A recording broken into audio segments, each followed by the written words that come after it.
یہ اثر سجاد، ہماری آنکھوں کے آنسو بھی مسکرانے لگے۔ اب تمام عزاداروں کی خدمت میں عید زہرا کی مبارکباد پیش کرتے ہیں۔ 9 ربیع الاول کے حوالے سے شیخ عباس قومی علیہ الرحمہ اپنی کتاب مفات الجنان میں بیان کرتے ہیں، 9 ربیع الاول عید اکبر کا روز ہے، عید بزرگ کا روز ہے۔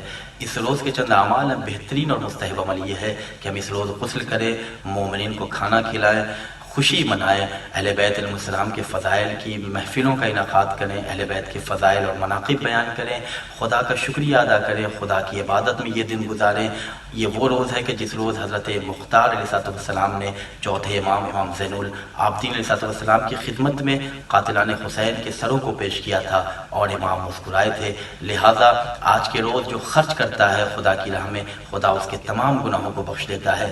دوسری مناسبت، آج ہی کے روز امام زمانہ علیہ السلام کی امامت کا پہلا روز ہے، لہٰذا ہم اپنے وقت کے امام کی خدمت میں مبارکباد پیش کریں اور بہترین ہدیہ اور تحفہ امام کی خدمت میں اس انداز میں پیش کریں کہ امام سے عہد اور وعدہ کریں کہ امام آپ ہمیں جہاں دیکھنا چاہتے ہیں ہم آپ کو وہاں نظر آئیں گے، جو چیزیں آپ کی ناراضگی کا سبب ہیں ان سے اپنے آپ کو دور رکھیں گے۔